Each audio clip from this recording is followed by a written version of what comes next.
Thank you, Stefan. Thank you, Jos, for inviting me to sit here and speak here. It's awesome. Ladies and gentlemen, the future of banking in the Netherlands is in Europe. On November 4th last year, the banks became subject to European prudential supervision for the first time. An important first step towards the European Banking Union, a watershed for the banks concerned. The Banking Union, once completed, will reduce the link between state and sector and will improve and deepen the internal market and increase financial stability in Europe. On top of that, new capital and liquidity rules from Basel in addition to CRD4 are underway. These measures, next to the bail-in of investors, must prevent the repetition of the crisis. All this is of paramount importance. Ola spoke about this.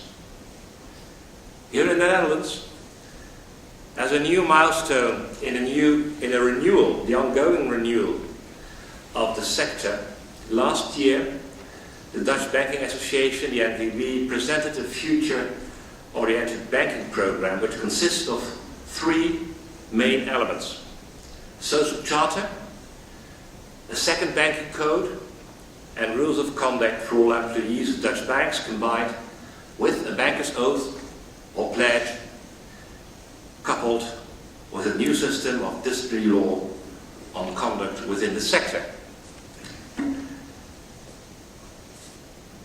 The aim of this package, the common rules of conduct and the oath, is to foster a culture within the banks where all employees feel empowered to speak up, to give feedback, to raise dilemmas, to put them on the table, and also to ask the question, we could, but should we? The opposite of the culture described by Joris Luijendijk in This Cannot Be True, soon available in English. For those interested in the code, it's on our website, and the charter and the common rules of conduct, www.nvb.nl. More and more, society asks for enterprises that contribute to the solution, social, economic and environmental challenges.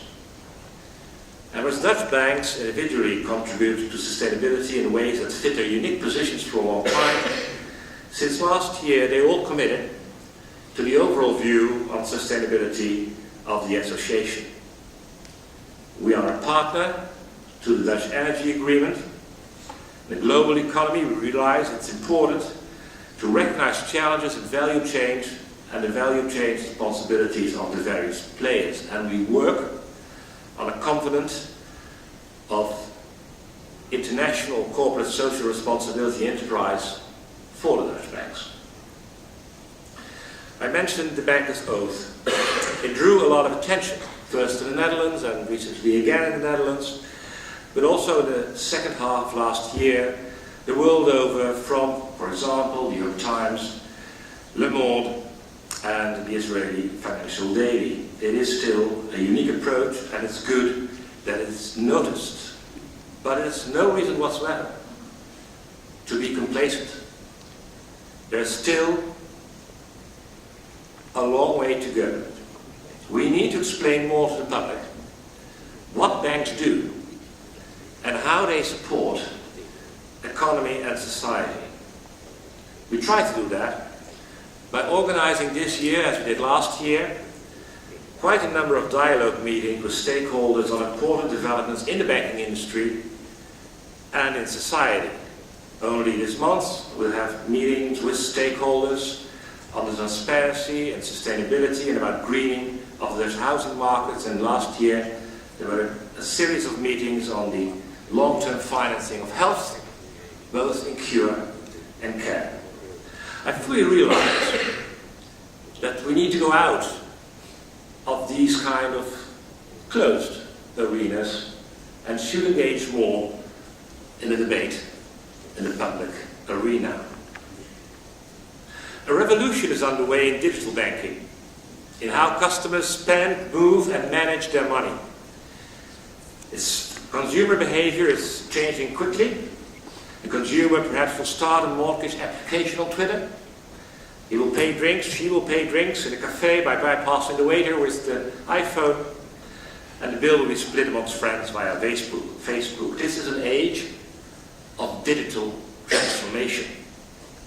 Competition from new challenger banks or financial service providers from inside and outside the sector is likely to increase. And of course we need a sound regulatory environment for secure digital banking, but first and foremost we need an innovative and entrepreneurial banking sector where banks aspire, especially also in this country, to be global frontrunners in a transformation of banking. And for a competitive and innovative banking sector, and beyond that, you need an attractive business climate. This requires continuous commitment and attention in enterprise, in politics, and in society at large. It goes for Europe, it goes for the Netherlands. I'll be brief on Europe and the new European Commission, but I think the focus on growth and jobs is promising. We fully support the creation of the Capital Markets Union, the concretization also of the Capital Markets Union, and the widening or deepening of sources of finance for enterprise in Europe, in banks, but also next to the banks. This is important for trust, this is important for growth. We need European solutions to rise to these challenges. As for the banks,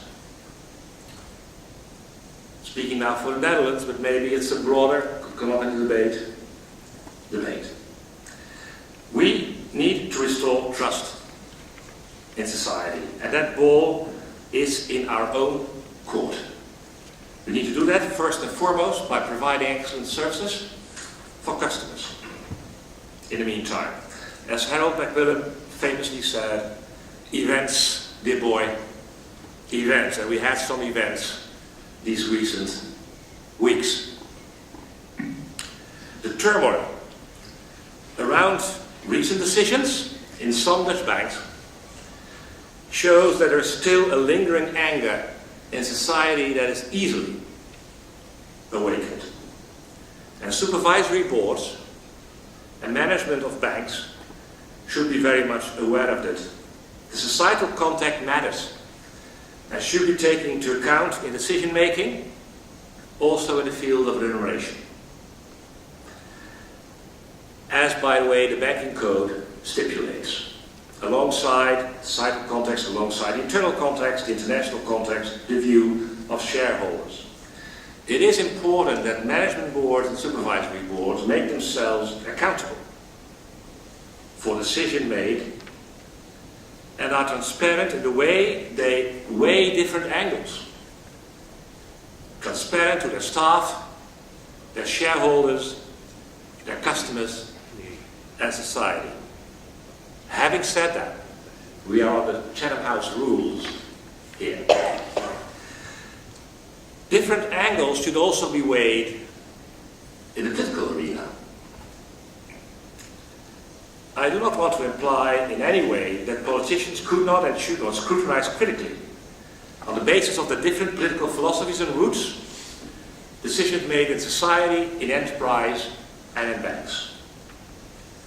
But it would not be a good thing if some would go one-dimensionally for the quick buck, succumbing to the temptation of a short-time electoral bonus, as some bankers did in finance, in their world and reality before the crisis. We all know that did not end well. It's good to debate, it's necessary to debate the role of banks and banking. It's good to debate salaries in society, in the private sector and the public sector. But in doing so, we should be willing and we should feel obliged for the right discussion to take the different angles into account. Both in the banks, certainly also in the banks. And sometimes, and still I think we can grow in this. But also in politics, and that will be my plea. Thank you so much.